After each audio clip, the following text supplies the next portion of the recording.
Donc je vous ai raconté tout ça parce qu'il est important que je parle un peu du but du chemin, de vers quoi on chemine. Então eu falei tudo isso para vocês porque é importante de falar sobre o objetivo deste caminho. Si on ne connaît pas le but, si on n'a pas une idée de la direction, ce n'est pas probable qu'on va vraiment y arriver. Se nós não conhecemos este objetivo, se nós não temos ideia aonde vamos, é muito provável que não on n'arrive pas là. Oui. Nós não chegaremos lá. Si vous voulez aller à Sao Paulo d'ici, mais il faut avoir une idée vers où il faut aller. Se vocês quiserem ir daqui até São Paulo, nós precisamos ter uma ideia de como, aonde ir. Sur le chemin, vous pouvez demander des personnes qui connaissent le chemin, mais d'abord, il faut se mettre en route dans la bonne direction. Sobre o caminho, nós podemos perguntar a algumas pessoas de como chegar neste caminho, mas antes temos que ter uma ideia clara de como ir, como pegar este caminho. En sanskrit, tout le chemin, toute la pratique est inclus dans un seul mot, dans le mot de la bodhicitta. Em sânscrito, todo o caminho, toda a sabedoria está resumido numa só palavra, que é o caminho da bodhicitta. Chitta, c'est le cœur qui est en même temps aussi l'esprit. Chitta é o coração e ao mesmo tempo o espírito. Et Bodhi, c'est l'éveil, donc c'est le cœur d'éveil. E Bodhi é o despertar, então seria o coração do despertar. Pratiquer la bodhicitta veut dire de se diriger vers ce bodhicitta ultime, cette sagesse ultime dont je parlais, mais ensuite on fait le petit pas dans le quotidien. Praticar a bodhicitta quer dizer se direcionar em direção desse despertar último, absoluto, mas nós vamos fazer isso passo a passo. Les différentes étapes sur le chemin sont l'expression d'une transformation à la fois de notre attitude et de la vue, la vision des choses. Então, este passo a passo é a expressão dessa mudança que vai acontecer em nós, das nossas atitudes e das nossas Notre vue, notre e de vision nossa des choses. visão. L'attitude qui doit changer, c'est ne plus mettre le moi au centre du monde. A atitude que nós devemos mudar é essa de não colocar o eu como sendo o centro do mundo. Mettre tous les êtres au centre de notre monde. Colocar todos os seres no centro do nosso mundo. Nous sommes inclus dans tous les êtres. Nous sommes un être parmi tous. Então nós estamos incluídos em todos esses seres. Nós somos somente um no meio de todos esses seres. Et il y a une compréhension qu'il faut pour ça, une compréhension que si chaque être lutte pour soi-même, il y aura toujours du conflit. Existe uma compreensão que se cada ser for lutar por si mesmo, vai sempre existir conflito. Quand chaque être pense pour tous, il n'y a pas de conflit. Quando cada ser pensa por todos, não vai existir conflito. Et déjà, quand nous, moi, la personne ici, quand je commence à penser pour tous, déjà mon cœur est beaucoup plus léger. Quando já eu começo a pensar a todos os outros, já em mim não vai existir tanto conflito. Le cœur va être beaucoup plus léger. Sim, e o coração vai ficar bem mais leve. Et le chemin d'un pratiquant du Dharma, un pratiquant qui veut aller vers cette vérité de compréhension de cette vérité, consiste à toujours développer cette vision vaste de travailler pour tous les êtres. E o caminho, neste caminho ao despertar, será de desenvolver sempre essa dimensão, com esse olhar em direção a todos os seres. De desenvolver. Toujours penser, dans n'importe quelle situation, vous allez au travail, vous faites du commerce, vous êtes dans la famille, toujours penser au résultat de nos actes pour tous ceux qui sont concernés. Então, em todas as situações, se nós estamos em casa trabalhando, se nós vamos no trabalho, no comércio, então sempre desenvolver essa atitude para o bem de todos os seres, para não causar sofrimento. Donc on parle là d'une révolution intérieure, parce que normalement, si nous sommes honnêtes, c'est quand même moi qui me tiens le plus au cœur. Então aí nós estamos falando de uma revolução interior, porque se nós somos honestos, né, com a gente mesmo, nós sempre nos colocamos primeiro, como centro, antes de todos os outros. On a tous l'élan du cœur de vouloir être compassionné et plein d'amour, mais souvent ça manque dans l'application concrète. Nós todos temos este elan que sai do coração, esse para o bem de todos os seres, mas nós sempre colocamos o eu, né, antes do outro. La première chose sur le chemin spirituel, c'est s'accepter avec cette difficulté d'être plein d'amour et plein de compassion. Então a primeira coisa no caminho espiritual é de se aceitar, tá? de compreender. S'accepter avec cette difficulté de s'ouvrir vraiment aux autres. Aceitar essa dificuldade que nós temos de se abrir em direção ao outro. Et peut-être le deuxième pas, c'est développer l'aspiration de tout faire pour s'ouvrir plus. E o segundo passo é de desenvolver a aspiração de poder fazer cada vez mais. C'est l'aspiration qui va donner la direction à notre esprit. C'est maintenir cette aspiration tout le temps, c'est ça qui va nous transformer finalement. A aspiração é que vai dar direção ao nosso espírito. De guardar sempre essa aspiração vai nos levar neste caminho. On appelle ça la bodhicitta relative. E nós chamamos isso a bodhicitta relativa. Ça veut dire relative dans le sens, c'est en connexion avec notre situation là maintenant. Relativa quer dizer em conexão com a nossa situação de agora. Et la bodhicitta relative a d'abord l'aspect de l'aspiration et après il y a l'application dans le quotidien. E a bodhicitta relativa, então, em primeiro é em relação à l'autre. C'est l'aspiration et après l'application. Ce sont un peu des termes techniques, mais ça rend la vue de tous les chemins beaucoup plus simple et facile quand on connaît ces quelques termes. São termos técnicos, mas que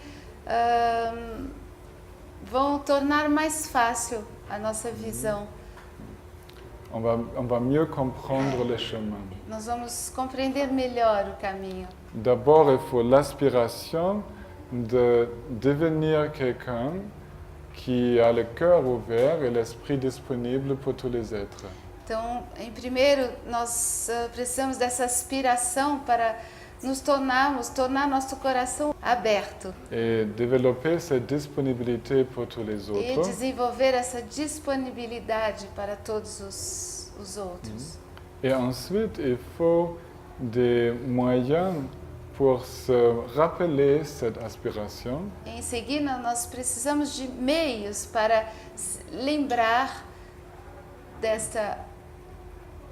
disposição, cette aspiration, aspiração, et pour nous permettre de l'appliquer dans les situations du quotidien. para nos permitir de poder aplicar essa aspiração no dia a dia. Et ça commence le matin quand on se lève et quand on vient à table et on voit sa famille, son mari, sa femme. À partir de ce moment jusqu'au soir quand on se couche, toujours garder l'aspiration présente et l'appliquer concrètement dans toutes les situations de la vie. Então ela começa de manhã, quando nós acordamos, na hora do almoço, com a nossa família, em cada situação do nosso dia a dia. E nos acompanha o tempo todo, essa aspiração. Et tout ceci avec le souhait de devenir un être éveillé, complètement libre, qui pourrait aider tous les êtres. E tudo isso com essa aspiração de querer se tornar um ser despertado para poder ajudar todos os seres. Quand le cœur éveillé devient très fort, se développe le souhait de revenir une existence après l'autre jusqu'à ce qu'on aurait pu aider tous les êtres à se libérer. C'est ça l'aspiration d'un Bouddha. Então, quando essa aspiração torna-se forte, então nós temos esse desejo de voltar e muitas vezes para continuar sempre ajudando todos os seres. Então essa é a aspiração de um coração do Buda, de um coração despertado. Ça, c'est la motivation la plus vaste que j'ai pu rencontrer dans les différents chemins spirituels. Essa é a aspiração a mais vasta que eu pude encontrar no caminho espiritual. C'est la notion de utiliser toute cette existence-là pour aider tous les êtres et revenir sans fin pour toujours continuer à aider. É de usar essa existência para ajudar todos os seres e de voltar infinitamente para poder continuar a ajudar os seres. Dans la tradition bouddhiste, ceci marque la différence entre la voie de la libération individuelle et la voie du bodhisattva. Então, na tradição budista, isso marca a diferença entre o caminho da liberação individual e no caminho do Bodhisattva. Il est possible, il est tout à fait souhaitable de prendre un chemin vers la libération individuelle, de se sortir soi-même de cette ignorance. Então é desejável de tomar este caminho individual, de sair dessa ignorância, de ir para o despertar. Mais être libre soi-même, ce n'est pas le bonheur complet parce que les autres ne sont pas encore libérés. Mas ser livre, se liberar a si mesmo, ainda não é a felicidade completa, porque todos os seres ainda não estão liberados. Ce sera une libération personnelle, mais incomplète parce que les autres n'y participent pas. Então vai ser uma liberação pessoal, mas incompleta, porque todos os outros seres ainda não estão. Dans la vision, et je crois vous partagez peut-être cette vision, c'est d'aller vers la libération de tous et offrir cette possibilité à tout le monde. Então essa visão é de ir em direção de uma liberação completa, da liberação de todos os seres.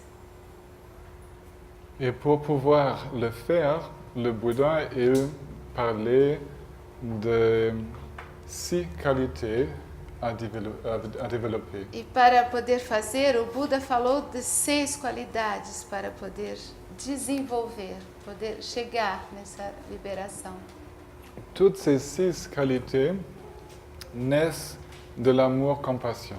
E todas essas 6 qualidades nascem do amor e da compaixão.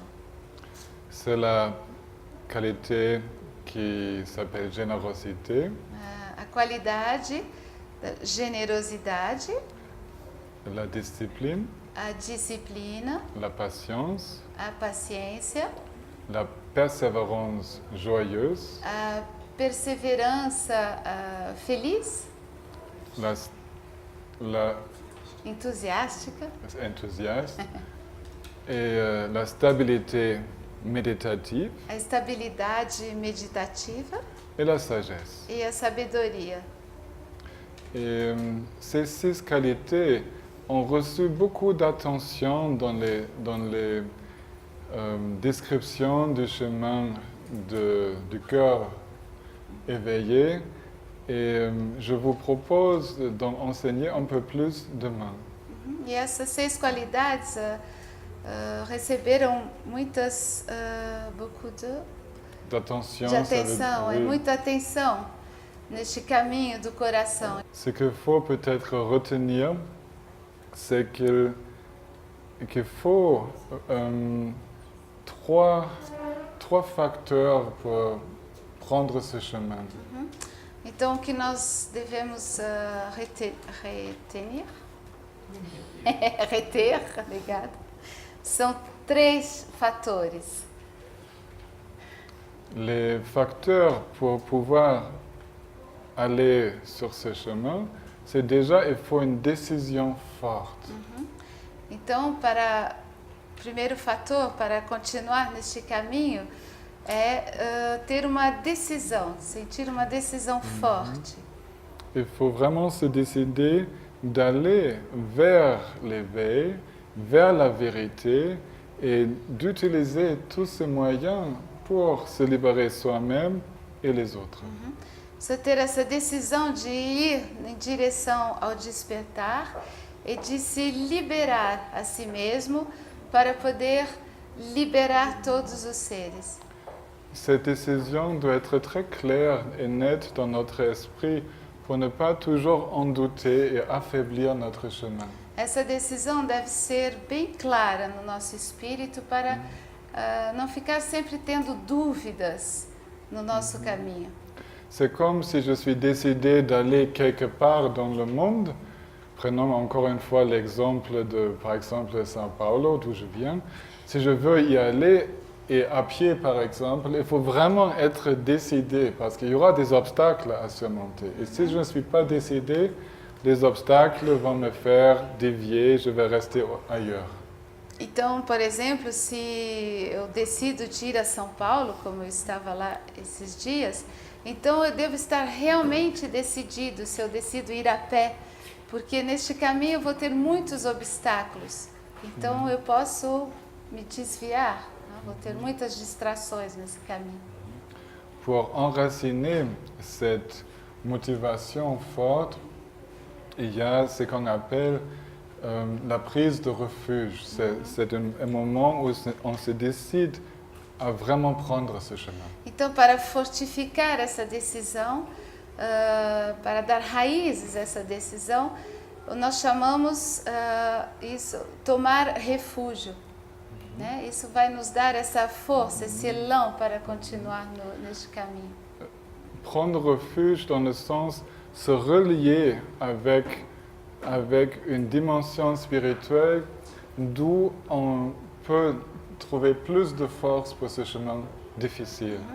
Tomar refúgio quer dizer se conectar com essa dimensão maior, mais forte e que vai nos dar essa força para nos lançarmos nesse caminho. Donc ça, c'était le premier facteur, la décision claire. Este foi o primeiro fator, a decisão clara.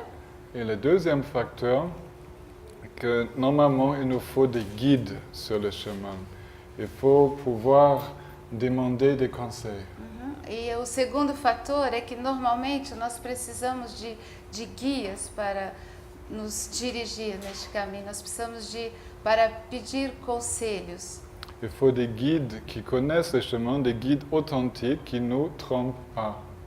Nós precisamos de guias autênticos que conhecem o caminho e para que nós não nos enganamos. Parmi les guides, il y a bien sûr les êtres humains, mais il y a aussi des textes, des fois, qui peuvent nous être une guide, ça nous donne beaucoup d'aide d'étudier les bons textes. Como guia, nós temos, é claro, além dos seres humanos, temos também os textos que podem nos clarificar ainda mais esse caminho. Normalement, les livres, ça ne suffit pas du tout parce qu'il y en a beaucoup de livres, le contenu est très vaste et on ne sait pas quoi appliquer à soi maintenant. Normalmente, muitos livros não ajudam muito. Podemos ter vários livros, mas não sabemos o que e qual aplicar para nós neste momento. Et ça, c'est le guide qui est déjà allé à Sao Paulo, qui connaît le chemin. Lui, il peut nous dire quel effort faire sur quelle étape du chemin. E isto será o guia que vai nos dizer, porque ele já foi até São Paulo e ele sabe exatamente como ir e qual esforço nós devemos fazer. Donc ça, c'est le deuxième facteur, chercher des guides qui connaissent ce chemin vers l'éveil. Então este é o segundo fator, é de procurar os guias que conhecem este caminho que vai até o despertar. Et il y a le troisième facteur, vous en doutez bien, il faut y aller, il faut marcher. E o terceiro fator, vocês devem saber, é este que nós devemos ir. Et ça, c'est un effort continuel à faire. C'est une pratique continuelle qu'il faut faire dans toutes les situations de notre vie. E este é um esforço contínuo, é uma prática contínua que nós devemos fazer durante toda a nossa vida. Il ne suffit pas de pratiquer une demi-heure de méditation par jour. Ça, c'est juste un bon début, mais il faut pratiquer toutes les situations de la journée. Não é suficiente praticar só uns 30 minutos durante o nosso dia. Esse é um bom começo, mas nós devemos praticar durante todas as situações do nosso dia a dia, da nossa vida. Et pratiquer, ça veut dire, dans chaque situation, être en contact avec ce qui se passe à l'intérieur, se détendre, s'ouvrir, penser au bien de tous. E praticar quer dizer estar em contato consigo mesmo e estar atento e observer à l'intérieur ce qui se passe. Tudo que está acontecendo consigo mesmo. Et se détendre. E se relaxar. Et toujours garder l'esprit ouvert pour le bien de tous. E sempre guardar o espírito aberto para o bem de todos. Ça, c'est la pratique à faire chaque instant de notre vie. Esta é a prática para fazer a cada instante da nossa vida. Et on va pratiquer donc générosité, discipline, patience, et on aura besoin de toutes ces qualités. Então nós vamos praticar a generosidade, a disciplina, a paciência. Nós precisamos de todas essas qualidades. Et on va voir que le chemin devient de plus en plus facile parce que finalement ces qualités sont déjà là. Mais là maintenant, elles ne donnent pas toute leur force. E nós vamos perceber que o nosso caminho vai se tornar cada vez mais fácil, porque essas qualidades elas já estão em nós, mas falta este elan para poder fazer sair essas qualidades.